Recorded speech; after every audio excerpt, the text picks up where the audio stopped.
안녕하세요. 서명 분석 노하우. 이번 시간에는 3-2번 글자 크기에 대해서 분석을 하겠습니다. 먼저 시간에는 3-1번에는 사인 전체에 대한 크기에 대해서 안내를 해드렸습니다. 오늘은 글자 크기 분석에 들어가겠습니다.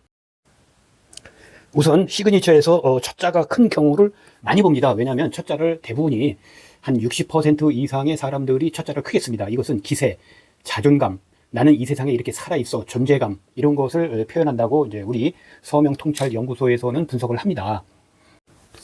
자, 첫자의 크기에 따른 해석으로 보면 약간 크다 이럴 때는 건강함, 자신감, 적극성으로 해석을 하고, 상당히 크다 라고 할 때는 강한 존재감, 리더십, 성향이 있다라고 보고, 아주 크다 첫자가 이럴 때는 매우 강한 욕구가 있으면서 이럴 때는 신중한 해석이 필요합니다. 보통 사람보다 너무 많이 과장되어 있기 때문에 이것을 좀 정신적인 상태도 한번 들여다볼 필요가 있다, 이렇게 말씀드릴 수 있습니다.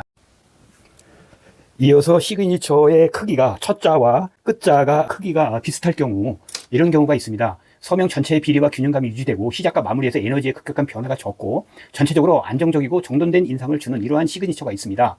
이것은 처음 끝 글자의 크기가 거의 동일한데, 이것은 균형감과 안정성, 일관성, 그 다음에 일정한 크기가 유지될 때 지속력, 책임감, 신뢰형, 그 다음에 전체적으로 균형적이다라고 하면 계획성이 있고 꾸준함과 자기 통제가 가능하다, 이렇게 해석을 합니다. 자, 이어서 시그니처의 가운데 글자가 유난히 큰 경우가 있습니다. 형태학적으로 보면 첫 글자와 마지막 글자는 평균적 크기인데 가운데 글자가 가장 크게 나타난다. 시선이 자연스럽게 서명 중심으로 모이고 전체적으로 산봉우리처럼 중앙이 솟아있는 형태를 이루는 것을 볼 수 있습니다. 시작과 마무리보다 과정이 강조되는 인상을 준다. 시작은 신중하지만 본격적으로 몰입하면 집중력이 높아질 수 있는 그런 스타일이다. 인간관계는 깊어질수록 진가를 보여주는 편일 수 있습니다. 자, 형태에 따른 일반적 해석으로 보면 글자의 크기 패턴으로 첫자와 끝자가 보통인데 가운데가 크다라고 할 때는 과정 중심적이다, 핵심 역할을 강조한다라고 할 수 있고, 중심부만 크게 강조가 되어 몰입력, 전문성, 발휘 가능성이 있다. 그 다음에 전체 균형 속에 중앙을 강조하는데 핵심 가치와 책임의식이 중시가 된다라고 이제 할 수 있습니다.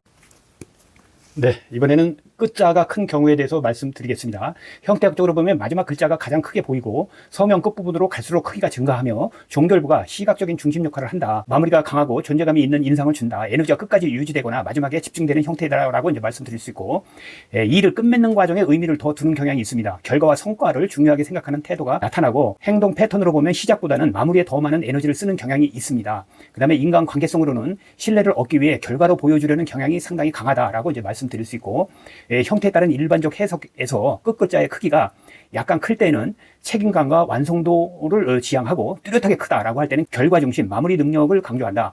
끝자가 아주 클 때에는 성과에 대한 강한 관심, 최종 평가를 중시하는 경향과 함께 해석이 가능하다라고 이제 할 수 있습니다. 끝글자가 크게 쓰인 서명은 마무리와 결과를 강조하는 형태로 볼 수 있는데, 이러한 형태는 목표를 끝까지 완수하려는 의지, 책임감, 성과 지향성과 연결되어 해석되는 경우가 많습니다. 반면 결과에 집중하는 과정에서 시작 단계나 중간 과정의 균형도 함께 고려하면 보다 안정적인 성과를 낼 가능성이 크다고 할 수 있겠습니다. 자, 이와 같이 끝자가 큰 사례는 현재 이재명 대통령의 이름에서 나타날 수 있습니다. 이자, 제자 다음에 명자가 훨씬 크죠. 이런 사람들의 성향은 결과 중심적이고 성과 중심적이다, 이렇게 말씀드릴 수 있습니다. 자, 어제는 서명 전체의 크기를 봤고 오늘은 서명의 글자의 크기를 분석을 해봤습니다. 여러분 도움이 되셨는지 모르겠습니다. 자, 다음 시간에는 자음과 모음, 받침 간의 크기를 스터디를 하겠습니다. 자, 지금까지 서명통찰연구소였습니다. 감사합니다.